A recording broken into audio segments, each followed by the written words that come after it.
Hello, I'm Phil Svitek, 360 Creative Coach, and welcome to my vlog, where it's my pleasure and mission to highlight my creative journey in hopes of inspiring you as well as giving you specific takeaways so that way your journey is just a little bit easier.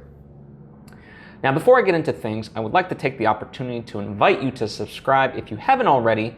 That way you get all the various lessons and episodes that I put out right when I put them out. Thank you if you just did, and thank you if you already were. It truly does mean a lot to me, as I hope it does to you. So, I've kind of been mentioning this in the past couple of episodes of the vlog, but now is a period of my life where things are kind of really hectic, in transition, in a good way. And I've been kind of just hinting at that I might not be able to put out as many episodes and things like that as I want. And originally I wasn't kind of gonna do a full vlog this week, but I felt important because there's a lot of good stuff that happened that I think is beneficial to reflect upon given the lessons they teach. So that's what I wanted to do. And the reason why you see a bike behind me, if you're watching, instead of just listening and things like that, is I didn't really kind of set up for the video side. I said, let me just sit down and get my message across while it's fresh in my mind, rather than, because in theory I could have saved all this stuff for later, but it wouldn't have been as fresh and as raw as it is in my mind right now, right? That's part of why I like doing this, is because ideally you guys get to see me in the various stages of my life rather than just reflecting back on things. So the biggest thing in terms of last week that happened was I was talking with one of my friends, and I said, it's been pretty much a year of me sending out query letters to agents. And, part of it was just bad timing because obviously given the pandemic, a lot of agents and publishers kind of circled the wagons and focused on their current clients instead of taking on new ones. And, fine, I could have waited, but I did, reach out to them and things like that, and, got rejection letters. Now, the fact of the matter was, after a year of sort of doing this, it kind of messes with you. And you're like, okay, well, I just want to get this out there. So, let me start considering self-publishing. And so I was talking with my friend. I said, it's not an admission like, of quitting, anything like that. It was always in my back pocket of like, let me kind of self-publish, and the book will be out there and it'll be what it is. And, if it finds an audience, it finds an audience, but at least I'll be done with it and kind of mentally move on.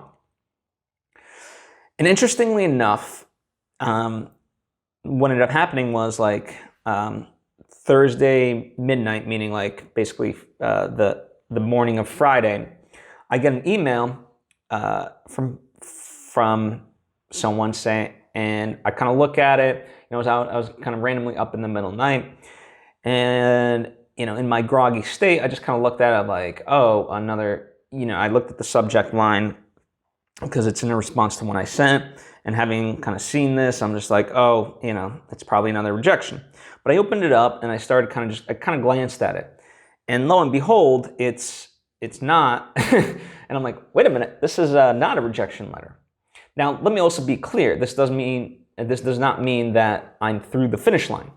What it means is this person liked what I submitted and said, hey, now let me read the full manuscript. So please send it as a Word document and PDF, right? And so that's what I did. And this is typical, right? So normally it kind of works in a couple of different ways. When you submit a query letter, which is basically like a cover letter, but for your book, and you include things like, what the book is about, page count, books that are similar. You generally want to have books that are written within, 5 years of the time of the sending of the email.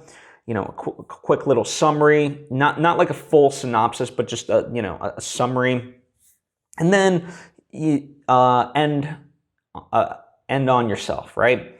Now, talking about a query letter in and of itself could be, its own lesson, but truthfully, I'm not the right person to give it, because anything that I've learned along the way, it's from reading hundreds of articles by other people that are far more versed in that area. And so I would, if you're looking to kind of know more about the query process and how to write a great query letter, just do a Google search, and that will benefit you at this point in time far greater than what I could tell you about it. But that's, in terms of the generalizations, that's the stuff that goes into it. And then sometimes people ask for random sample of 3 chapters. Some people ask for the first 10 pages. Other people ask for the only 5 pages.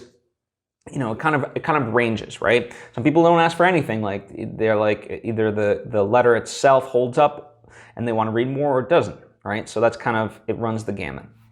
And based off of that, they either say, okay, I'm interested, this sounds cool, so now please send me the full manuscript, and they'll go through it. So, in that sense, at least in terms of what this person said, like, hey, submit it, and then we'll let you know in 2 to 3 months.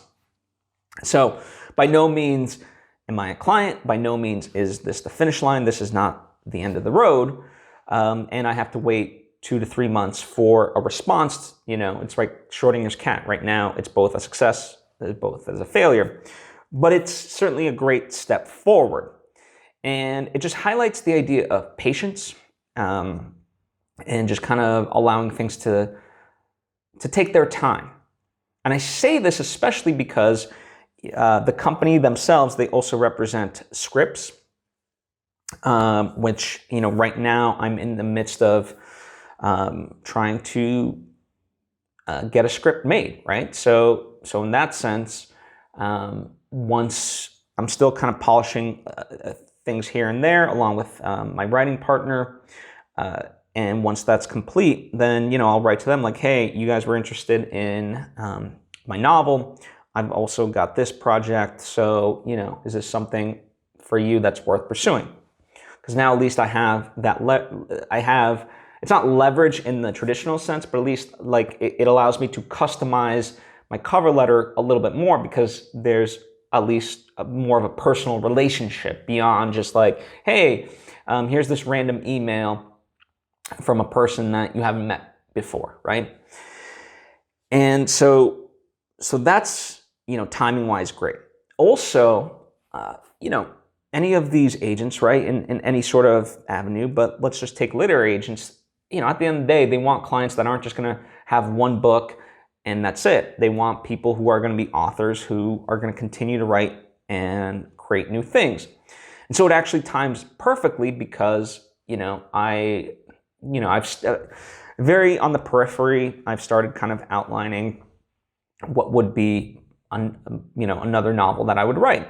And so in that sense, that's something, if they're interested to discuss things further and taking me on as a client, well, that's something that we could discuss. So it kind of puts me in a great position, a position that I was not in a year ago, right? Because I didn't have the feature script, and I didn't have this idea for the next novel. So, a lot of times with the people that I talk to, they talk about like missing out on opportunities or not wanting to miss out on opportunities. Like they got to take every opportunity and so forth. And it's like, yes, try to see the opportunities that are available to you and take them. But, but there's also the right opportunities that you should pursue versus, because you're not going to be able to pursue everything, right? It's just not literally feasible. So you got to be a little bit selective, and let's say the ones that you do miss out on, who's to say you weren't meant to miss out on those, right? So, because in the grand scheme of things, it's not like I missed out on anything. In fact, now this could be my opportunity. Now, I also say that, right? So it's both could go that way or it could not go that way. And I'm also prepared that if it doesn't go that way, I have other options. But at least it's nice to think about, and I put myself in the position to be able to have those thoughts, and have that wishful thinking. So I think that's important, is to have the patience. And, there was this one person I was talking with this morning, actually, and, it's a person that is very ambitious. And they're like, I called you because you're also ambitious. And I'm like, yes, I am. But I generally only work on very select things at any given time. And all the things that you might be mentioning, it's the culmination of years and years of work. And I see that work to the end, and then I move on to a new project. I might be doing 2 to 3 projects simultaneously, but generally I don't take on many projects all at the same time, because then eventually they just kind of suffer. None of them are getting done. It delays it. They're not as fun. And, generally I find that they never get done.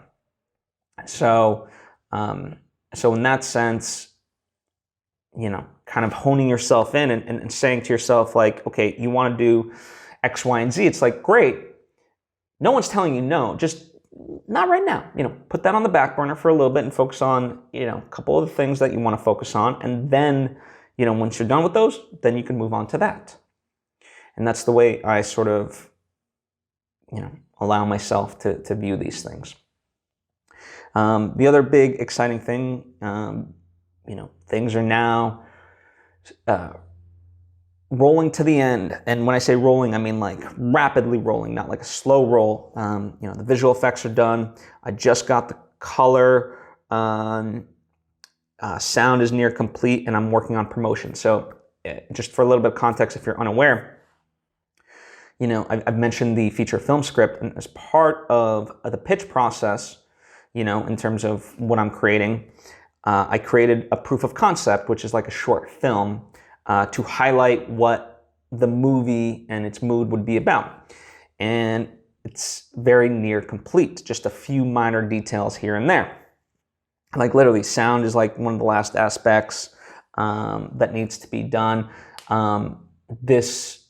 This literally just like yesterday, one of the things I thought about, and I've been kind of hinting at it for a long time, and it's been irking me, is this idea that the proof of concept works, but it's not really a standalone, and nor will it ever be a true standalone like short film. But I said, you know what? People still need an entry point into at least a little bit, so they kind of grasp what they're getting into. And so I said, let me write like a little prologue. How text sometimes comes up in movies at the beginning just to orient people. I said, let me do that. And in writing this, it's one of those things, like you want to try to convey the most information in the shortest amount of time, because I did this one version that had 4 paragraphs, and you might think like 4 paragraphs is not that much. Ended up being like 32 seconds. And this isn't Star Wars, where like you're telling a whole feature film, 30 seconds, people just kind of sitting there out of a 4-minute piece of work, including the credits. That's a long time. So I said, we got to cut this in half. We got to get this thing down to like 12 to 15 seconds tops. And so in that regard, I went to my editor, Emily, who I've worked with a number of times, and I said, she knows the story, she knows all of this. And I said to her, how do we trim this down? How do we just convey what we need to convey, and cut the stuff that's, nice and fluffy, but not they're relevant to what we're trying to show here. So we did that. And so now I think, in full, I think it works. We've got the visual effects, the coloring is done on it. And I went to the sound designer. I said, hey, I know this wasn't part of it, but if we can create a sound design just for this text as well, leading up to this, then we're good. And so tomorrow, meaning Wednesday, he's going to have this done. And ultimately, it's going to culminate into a live viewing party / Q&A this Saturday, 11 a.m. Pacific Standard Time. I've included the link in the description, so that way, you can click through it and be a part of it. There's going to be a chat. You can ask questions about the whole process, and we can sort of interact, and you can see the culmination of this work, what it is and so forth, and celebrate the hard work of the actors, the producers, visual effects artists, colorist, music, sound, and all that, right? So very, very exciting. So that's kind of a quick update, rundown on things in terms of where I'm at and it's a race to the finish line. The movie will be done, but now I'm also kind of working on just promotional stuff for it, like a flyer, Instagram posts and things like that, just to give it a little push. So I'll be, kind of advertising this event in the coming days. And it's one of those things, like, I'm sure there's a better way to do it, like a 2-week lead up and things like that. But, I want to showcase the movie, but ultimately, the point is not, like, the premiere of this is not the end all be all. This ultimately is to get in front of, movie producers, financiers, and so forth. And, showcasing in this way is just a fun little treat / reward along the way. So I hope you'll join me for that. And yeah, looking forward to kind of showing this off. So that's what I've got going on at the moment. Thank you for joining me as always. I hope that you benefited. As always, you can ask questions or thoughts of your own. It could be about anything I talked about or just general creative stuff. Happy to converse with you. I appreciate you and hope to see you next time.